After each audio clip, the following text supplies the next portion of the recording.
Bendiciones, bendiciones, bendiciones a todos nuestros amigos, hermanos en Cristo, en la fe, que nos dan el privilegio de entrar a sus hogares. Que el Señor los bendiga, que el Señor prospere todo lo que toque en sus manos. No nos olvidemos que el Señor es bueno y para siempre es su misericordia. La palabra de Dios debe ser nuestro mapa. Esta es la palabra profética más segura que tiene el cristiano, el Hijo de Dios. Y debemos meditar en ella día y noche, dice el Salmo número 1. Estamos agradecidos con el Señor porque el 2020 ya se termina. Y el Señor nos ha guardado, el Señor nos ha mantenido con la fe más fuerte cada día. Aprovechemos, amados, estos feriados, estas vacaciones de diciembre, para reunirnos con nuestra familia, celebrar, disfrutar un tamalito, un pirujo, un bolillo, dicen los mexicanos, con una taza de café o una taza de chocolate, o como usted celebre con su familia. Es importante que aprovechemos los feriados, las fiestas que la ley nos permite para convivir en familia en sana paz. Porque el Señor, mi Cristo de la gloria, Él en los días de su ministerio le encantaba comer con sus discípulos. Comía en la playa, en el aposento alto, allá donde comieron la última cena, etcétera, etcétera. Mi Señor siempre Él le encantaba disfrutar con la gente que lo rodeaba. Y por eso nosotros debemos de buscar al Cristo que narran los evangelios. No el Cristo que nos narran los predicadores muchas veces, sino el Cristo que narran las Escrituras para encontrar la esencia del evangelio. Porque lamentablemente hoy en día hay mucho evangelio, mucha predicación contaminada con la mente, con la tradición, paradigmas, dogmas de hombres. Por eso mi recomendación, yo soy predicador también, y mi recomendación es esa: investiga la palabra como los hermanos de Berea, no te comas todo lo que te dan así por así, sino investiga la palabra de Dios. Hay mucha palabra contaminada hoy en día que en lugar de edificar, divide, destruye a las personas. Me sorprende cómo hay gente que dice ser cristiana, que cómo acusa a otros. Cómo acusa a otros.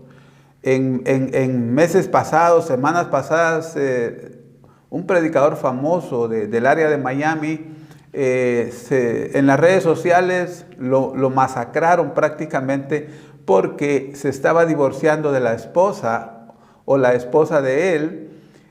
Pero personalmente a mí no me sorprende eso, porque somos humanos, señores. ¿Qué creen ustedes que son los predicadores? ¿Ángeles, superhombres? Son hombres de pies de barro como tú y yo. Son personas que tienen problemas con la mujer, con el esposo, con los hijos, etcétera, etcétera. Entonces, ¿por qué hay cristianos que se pegan golpes de pecho porque alguien comete errores, porque alguien peca? Si somos humanos. La palabra dice que si alguno hubiere pecado, abogado tenemos para con Dios a Jesucristo el justo. Y algo de eso quiero hablar el día de hoy, ya para entrar en tema. El tema de hoy se llama los errores del apóstol Pedro. Los errores del apóstol Pedro. Porque, miren, hermanos, nosotros necesitamos apegarnos a la palabra de Dios y no a la calentura evangélica de nadie. La Biblia, este libro, que yo lo amo y creo todo lo que aquí dice, no oculta los pecados o los errores de sus héroes. Dios no los oculta, señores. Aquí está descrito en el Salmo 51 el adulterio de David. Está la huida a Egipto de Abraham, en donde Faraón pensó, Abraham dijo que Sara era su hermana, que no era su esposa. Aquí está narrado los fracasos de Samsón, de Lot, etcétera, etcétera. Dios no oculta los errores de sus héroes, no los oculta. Pero el problema que yo, como llevo más de 30 años en el Evangelio por la gracia de Dios, es que cuando una persona nace de nuevo por obra del Espíritu Santo, un milagro de Dios, inmediatamente depende a qué tipo de congregación llega, le empiezan a decir que el evangélico, el cristiano es como un super cristiano, una super persona que nunca va a fallar, que nunca va a pecar.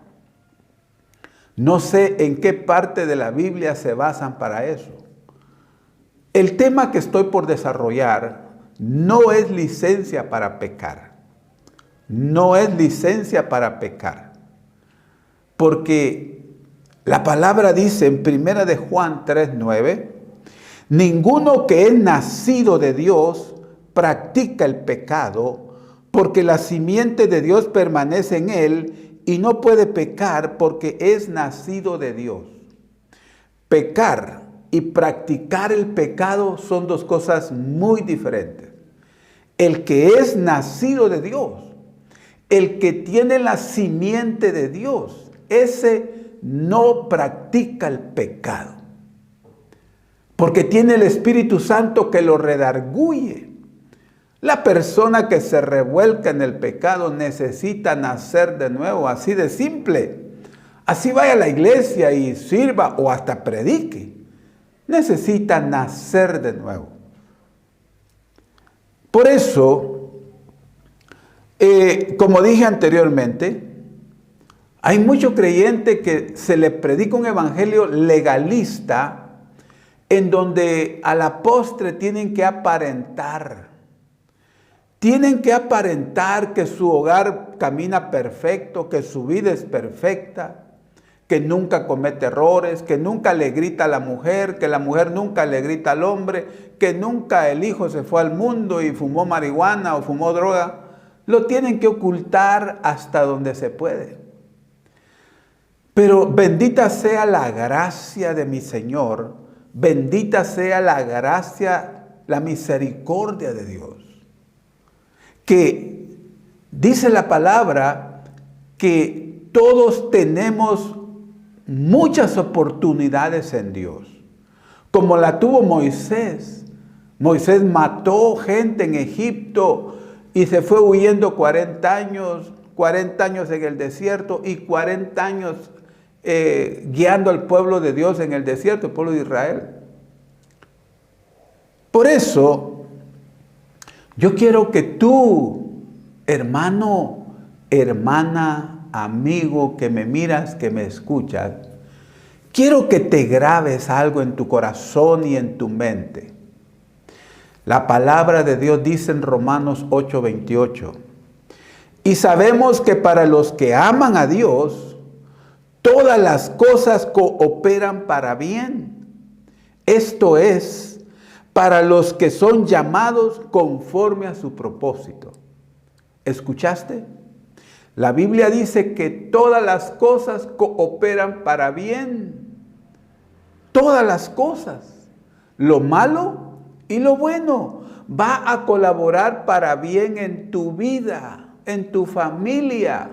No te descalifiques cuando te enojes, cuando le grites a tu marido o a tu mujer, porque somos humanos. Somos personas que caminamos sobre esta tierra, que tenemos problemas, que tenemos luchas. No lo ocultemos, porque si lo ocultamos nos vamos a convertir en fariseos legalistas.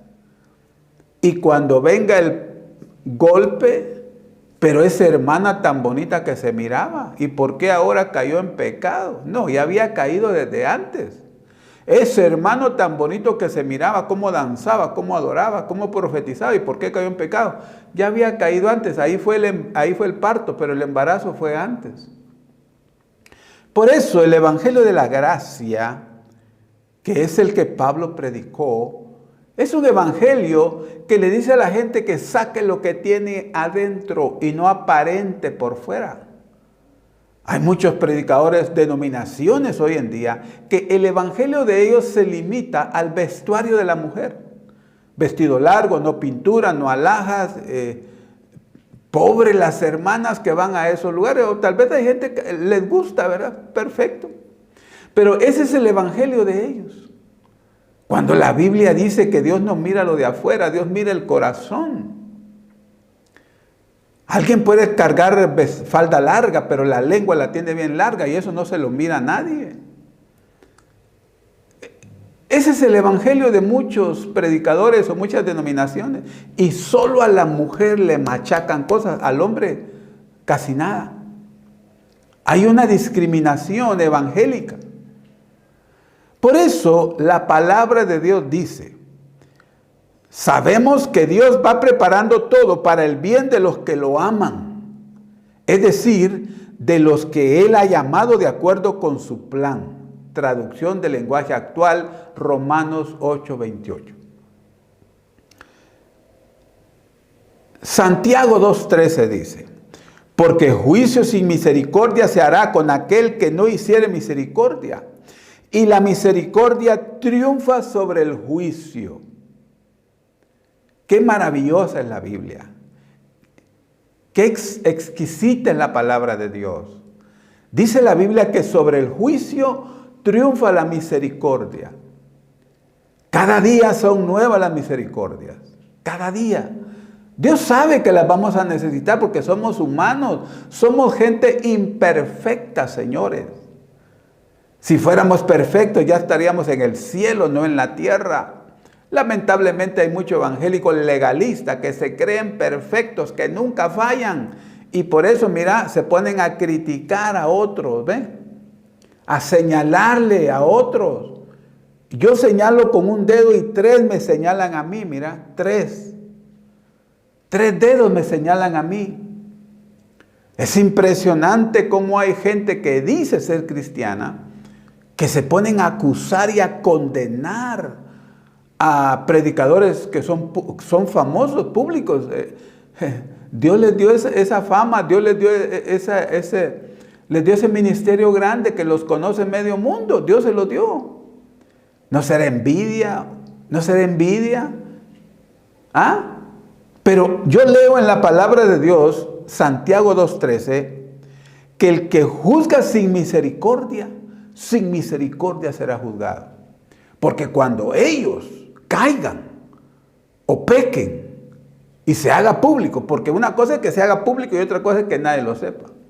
Dice la Biblia que así como ellos juzgaron sin misericordia serán juzgados.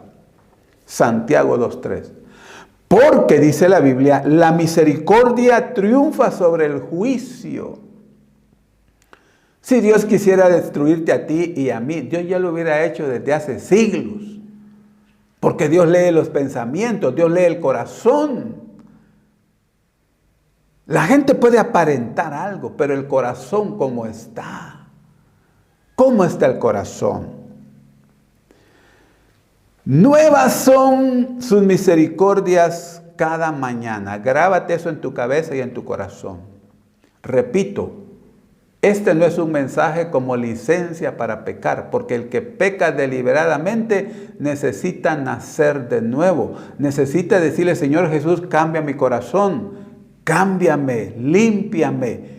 Quiero que tú reines en mi corazón y en mi vida. Escribe mi nombre en el libro de la vida. Pero el creyente, aunque haya nacido de nuevo, sí puede pecar, señores. Si no, dígame dónde paró el hijo pródigo. La oveja perdida, la moneda perdida. David, el rey David, cuando adulteró. Samson, Lot. Bueno, para los legalistas que les gusta acusar a la gente y maldecir a la gente con sus palabras, ahí les dejo esas historias. El apóstol Pedro, un personaje impresionante que narra la Biblia, cometió muchos errores, señores. Cometió muchos errores como tantos otros, que Dios no oculta sus errores. Recalco en eso, perdón que recalque. Pero es que hay gente que vive acusada, vive acongojada, en derrota por un pecado que cometieron, por algo, un error que cometieron. Y el enemigo los acusa, ayudado por mucho evangelio legalista que acusa y acusa y acusa. Cuando la palabra dice que la sangre del Cordero nos limpia de todo pecado.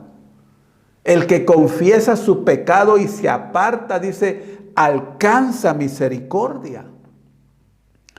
En Mateo capítulo 26, verso 30, en adelante, encontramos un pasaje muy conocido por nosotros los cristianos que dice: después de cantar los salmos se fueron al monte de los olivos y Jesús les dijo: todos ustedes van a perder su fe en mí esta noche. ¿Qué le parece eso? Los apóstoles, los que andaban con el Señor de la gloria, mi Señor les dice: ustedes van a perder su fe en mí. Wow. Así lo dicen las Escrituras: mataré al pastor y las ovejas se dispersarán. Pero cuando yo resucite, los volveré a reunir en Galilea. Lo que el Señor les estaba diciendo es: ustedes se van a ir al mundo, porque aparentemente a mí me van a matar, las ovejas serán esparcidas y ustedes, discípulos, hermano, estos hombres vieron levantarse muertos, vieron cualquier cantidad de milagros. Pero cuando vino el problema y la lucha, el Señor les dijo: ustedes van a perder su fe en mí.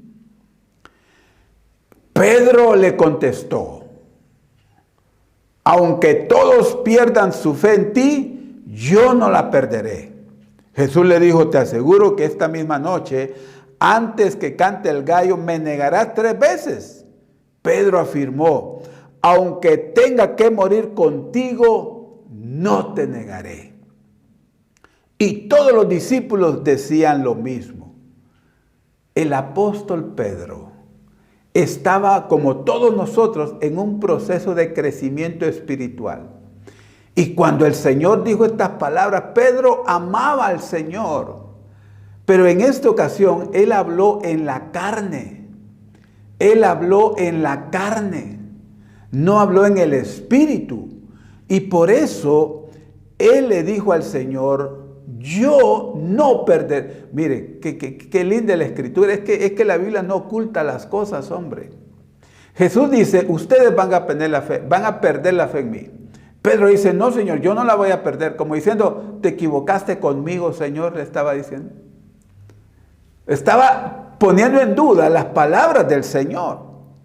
En Mateo 26, 69, mire lo que dice la palabra. Pedro estaba sentado fuera en el patio y se le acercó una criada diciendo: tú también estabas con Jesús el Galileo. Mas él negó delante de todos diciendo: no sé lo que dices. Saliendo él a la puerta, le vio otra y dijo a los que estaban allí: también este estaba con Jesús el Nazareno. Pero él, dice la palabra, negó otra vez con juramento: no conozco a ese hombre. Un poco después, acercándose los que por allí estaban, dijeron a Pedro: verdaderamente también tú eres uno de ellos, porque aún tu manera de hablar te descubre. Entonces él comenzó a maldecir y a jurar: no conozco al hombre. Y enseguida cantó el gallo. ¡Wow! Entonces Pedro se acordó de las palabras de Jesús que le había dicho: antes que cante el gallo me negarás 3 veces. Y saliendo afuera lloró amargamente. Las palabras de mi Señor tuvieron fiel cumplimiento cuando le dijo: Pedro, tú me vas a negar. Tú dices que vas a dar tu vida por mí, que tú no vas a perder la fe en mí, pero la Escritura ya lo dice proféticamente, que el pastor será herido y las ovejas serán dispersas. Ustedes perderán su fe en mí. Que no encuentro palabras para explicar lo maravilloso que es la Biblia. Por eso, ¿qué me enseña a mí estos pasajes? En que podemos perder la fe en el Señor cuando miramos que Él no actúa a nuestro favor. Se vale, porque a Pedro y todos los demás discípulos lo hicieron lo mismo. En Lucas 22:31 lo dice de esta manera. Dijo también el Señor: Simón, Simón, he aquí que Satanás os ha pedido para zarandearos como a trigo. Mas yo he rogado por ti que tu fe no falte, y tú, una vez convertido, confirma a tus hermanos. Y él le dijo: Señor, aparejado estoy a ir contigo aún a la cárcel y a la muerte. Mira las palabras de Pedro. Pero eran palabras dichas en la carne, no en el espíritu. La palabra que me llama la atención ahí, le dice el Señor, cuando te conviertas. Porque una cosa es el arrepentimiento y otra cosa es la conversión. La conversión es cuando yo estoy despojándome del hombre viejo y me estoy vistiendo del hombre nuevo, que es un proceso que dura toda la vida, hasta la muerte. Me estoy convirtiendo al Señor. Cuando la gente le dijo al apóstol Pedro en el libro de los Hechos, ¿qué haremos, Pedro? Pedro les dijo: arrepiéntanse y conviértanse. Dos cosas muy diferentes. Por eso el Señor le dijo: cuando te conviertas vas a ayudar a tus hermanos. Porque después que nosotros hemos pasado por luchas, por pruebas, estamos listos para poder ayudar a los que vienen atrás de nosotros, a los nuevos en la fe. Pero la gracia, la misericordia, estos pasajes no les gustan a los evangélicos legalistas porque ellos se creen infalibles. Ellos se creen que nunca fallan. Ellos se creen que nunca pecan. Pero lo esconden todo. Porque el evangelio de la gracia, que es el evangelio que predicó Pablo, te trabaja de adentro para afuera, no de afuera para adentro. El vaso, dijo Cristo, se limpia de adentro. Se limpia de adentro. Y lo demás, dijo el Señor, se limpia solo. Jesús tuvo problemas, tuvo luchas con los fariseos hipócritas, porque ellos se creían perfectos, ellos se creían inmaculados y eran unos tipos sinvergüenzas, estafadores. Eso lo dice la palabra en Mateo 24. El Señor les dijo: ay de vosotros, escribas y fariseos, se devoran la casa de las viudas. Tenían comercio en la iglesia y el Señor a latigazos los tuvo que sacar y mucho más. Ahora, ¿qué harías tú y qué haría yo con un cristiano que niega la fe, que niega a Jesús, que maldice no conocer a Jesús? ¿Qué hubiéramos hecho nosotros hoy en el siglo XXI, en la iglesia cristiana de hoy en día? Lo hubiéramos tildado de un montón de cosas. ¿Acaso no dice la Biblia que debemos de restaurar? Los espirituales, dice, restauren al caído con temor, porque tú también puedes caer, dice. ¿Qué fue lo que hizo mi Señor, el Rey de Gloria, el Cristo que narran los evangelios? ¿Cómo hizo el Señor para restaurar la vida de aquel hombre que lloró amargamente haber negado conocer a Jesús? Lo negó 3 veces, no una vez, 3 veces. Por eso, en el libro de Juan, Evangelio según Juan, capítulo 21 en adelante, mire lo que dice. Después de esto, Jesús se manifestó otra vez a sus discípulos junto al mar de Tiberias y se manifestó de esta manera. Estaban juntos Simón Pedro, Tomás, da el nombre de los apóstoles, Simón Pedro les dijo, voy a pescar. Ellos le dijeron, vamos nosotros también contigo. Fueron y entraron en una barca y aquella noche no pescaron nada. Tú puedes leer del capítulo 21, del verso 1 en adelante, la historia de cómo el Señor se reencuentra con sus discípulos. Y sabes cómo el Señor restaura la vida caída, la vida derrotada, la vida deshecha del apóstol Pedro con un milagro. Lo hizo con un milagro de la pesca milagrosa. ¿Qué te parece? ¿Cómo nosotros hubiéramos restaurado la vida de un caído hoy? Acusándolo, señalándole su pecado. Lee Juan capítulo 21, San Juan capítulo 21, lee todo el capítulo. Tú no vas a hallar una sola acusación que Cristo le hizo a Pedro. Porque el Señor dijo, yo vine a buscar lo que se había perdido. Yo no vine a condenar, yo vine a salvar, yo vine a sanar al enfermo. Por eso el evangelio legalista no cabe en el evangelio de Cristo. Pedro, como líder nato que era, se llevó a los discípulos al mundo, regresaron de donde Cristo los sacó. Regresaron al mundo, pero hasta se desnudó. Y cuando Juan dijo, ese es el Señor, dice que Pedro se ciñó la ropa, se volvió a vestir porque estaba desnudo. O sea, Pedro volvió al mundo, señores. Yo sé que para los oídos de algunos legalistas esto puede sonar como herejía, pero leamos la Biblia con ojos como está escrito en la palabra, no con lo que me enseñó fulano, mengano, o la denominación tal o cual. No, leamos la palabra como está escrita, no contaminada por doctrinas de hombres, por tradiciones, por dogmas, por paradigmas. El Señor les da de comer a los discípulos, les prepara desayuno en la playa.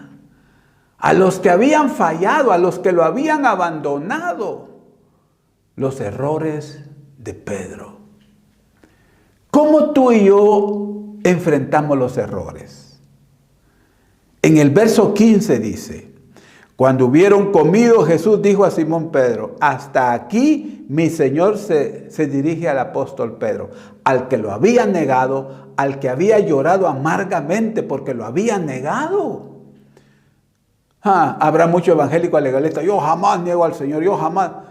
Con tu testimonio, con tu manera de ser, lo estás negando tal vez.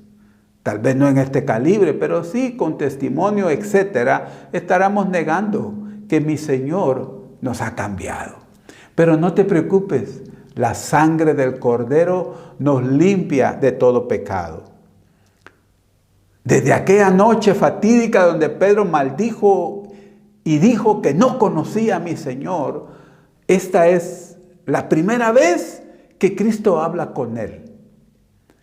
Después de aquel gran error que Pedro cometió, negando al Señor, mira las palabras de Cristo hacia el caído, hacia el que había fallado. Por eso dice la Biblia en Juan capítulo 1 que vimos su gloria, lo vimos como gracia sobre gracia, lleno de gracia y de verdad. Así lo vimos, dice. Y mira la conversación de un caído, de uno que cometió errores terribles con el Cristo de la gloria. El Señor le dijo, Simón Pedro, hijo de Jonás, ¿me amas más que estos? Le respondió, sí, Señor, tú sabes que te amo. Él le dijo, apacienta mis corderos. Qué exquisita es la palabra. No encuentro palabras para poder describir lo que uno siente cuando lee esta clase de escritura.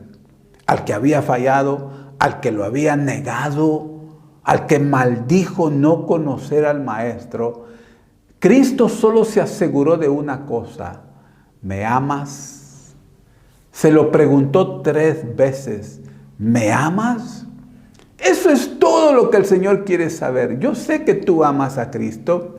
Yo sé que cuando has fallado, cuando has pecado, cuando has hecho algo indebido, no tienes paz en tu corazón, en tu cama, meditas en las horas de la noche, le pides perdón al Señor porque lo amas. Porque tú lo amas. Tú amas a Jesús porque Él vive en tu corazón. Y el Señor aquí con Pedro se aseguró solamente de que Él lo amaba. Es todo lo que le interesó a mi Señor. Verso 17 dice, le dijo la tercera vez, Simón, hijo de Jonás, ¿me amas? Pedro se entristeció de que le dijese la tercera vez, ¿me amas? Y le respondió, Señor, tú lo sabes todo. Tú sabes que te amo. Jesús le dijo, apacienta mis ovejas. ¿Cómo el Señor restauró la vida de Pedro, que lloró amargamente, se sentía destruido?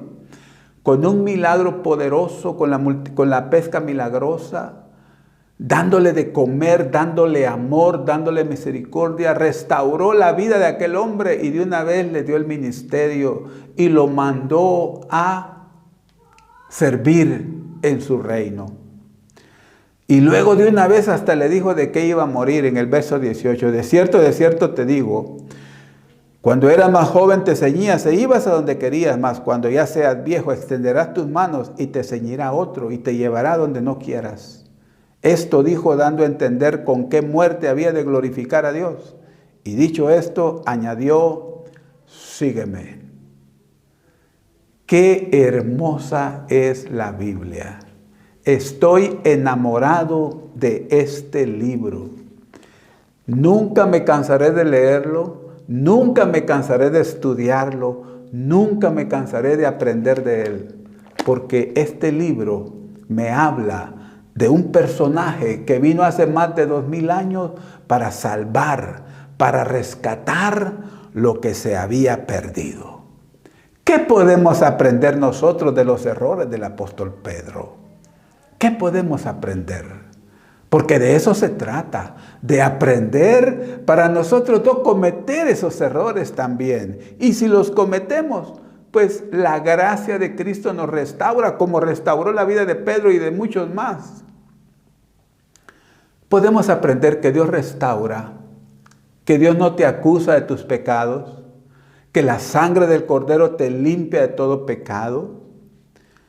Mire a Pedro en el libro de los Hechos. Predicó y 3000 aceptan a Cristo. Predicó y 5000 aceptan a Cristo. El que había negado al Señor había sido restaurado por la gracia del Señor. Hechos 3:7 dice, y haciéndolo de la mano derecha lo levantó al instante, sus pies y tobillos cobraron fuerza. Aquel paralítico que lo sentaban a la puerta de la Hermosa, Pedro y Juan van a la hora de la oración y le dice, plata ni oro no tenemos, pero lo que tenemos te damos. Lo agarra de la mano, lo levanta y Cristo hace el milagro. El que había negado al Maestro, bien le dijo el Señor, cuando regreses convertido vas a ayudar a tus hermanos. Hechos 5:15. Mira lo que la palabra dice que hizo el que había negado al Señor, el que había cometido ese error tan garrafal. A tal punto que aún sacaban los enfermos a las calles y los tendían en lechos y camillas para ver que al pasar Pedro, siquiera su sombra cayera sobre alguno de ellos.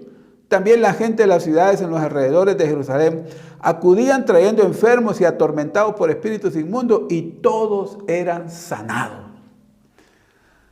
La sombra de Pedro sanaba. Era tal el poder que había sobre esos hombres que la sombra de él sanaba. Pero ese no es el Pedro de Juan 21.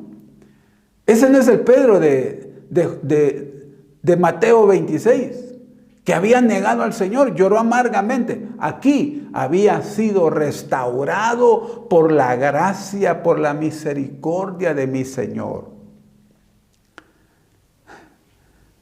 La historia dice, y ya con esto termino, la historia dice que Orígenes en su comentario al libro del Génesis 3, citado por Eusebio de Cesarea en su historia, dice que Pedro pidió ser crucificado de cabeza abajo, por no considerarse digno de morir del mismo modo que Jesús.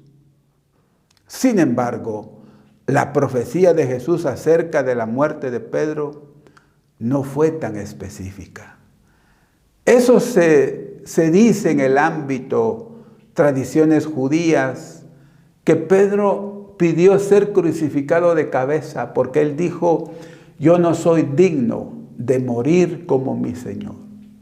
También hay otra tradición judía que cuenta que Pedro mantenía una expresión sombría en su rostro y que cada vez que oía cantar un gallo se ponía a llorar porque le acordaba cuando él había negado al Señor.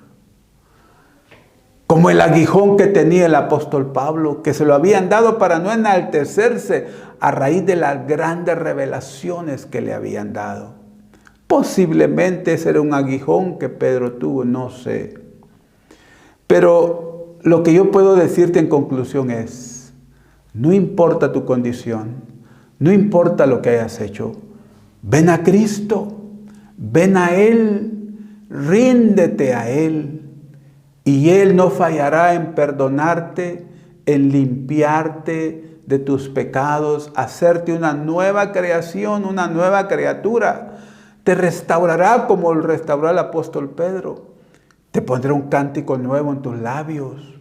Te devolverá lo que el enemigo te quitó, porque mi Señor es fiel, Él es bueno y Él te ama. Tal vez tú estás caído, tú como el pródigo se fue lejos a pecar. Tal vez tú eres uno de ellos.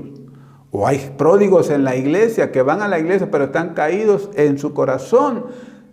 No te acuso. Lo único que yo como predicador te digo es: la gracia de Cristo, el evangelio que predicó Pablo y mi Señor era la gracia andando, te restaura. No hay pecado que la sangre del Cordero no pueda limpiar. No existe pecado que la sangre de Cristo no pueda borrar. Pero ven a Él. Ven a Él. Ven a Cristo. Vengamos a Cristo. Y Él extenderá sus manos de amor, de misericordia, para levantarnos y ponernos sobre roca firme. Oremos en el nombre de Jesús. Padre que estás en el cielo y en todo lugar. Te damos gracias por tu infinita misericordia, Señor. Gracias por tu sangre que santifica, que limpia mi alma, mi ser. Señor, mira a tu pueblo, mira a tus hijos, mira a tus hijas que están viniendo delante de ti arrepentidos, pidiéndote perdón tal vez por pecados cometidos, que tal vez nadie lo sabía, pero tú sí lo sabes. Señor, perdona sus pecados, sana al enfermo, liberta al cautivo, Señor, en el nombre de Jesús. Levanta al caído, restáuralo, porque el que cayó delante de ti, Señor, así dice tu palabra. Oh Señor, en el nombre de Jesús yo pongo en tus manos la vida de tus hijos, de los niños, de los jóvenes, de los adultos, Señor. Yo te suplico que tengas misericordia de ellos. Sana al enfermo. Liberta al oprimido, Señor, en el nombre de Jesús. No permitas que el enemigo los engañe, que meta cizaña en sus mentes, Señor, en el nombre de Jesús. Señor, guárdanos en la palma de tu mano a todos, Señor. En el nombre de Jesús. Amén y amén. Que el Señor te bendiga. Y no te olvides que estamos en Facebook, en YouTube y en Instagram. Ahí nos puedes seguir y compartir con tu familia y tus amigos. Muy importante que compartamos la palabra de Dios. Si estos mensajes han sido de edificación para ti, de bendición para ti, compártelo. No cuesta nada. Solo un par de clics y listo. Bendiciones y será hasta la próxima. Amén.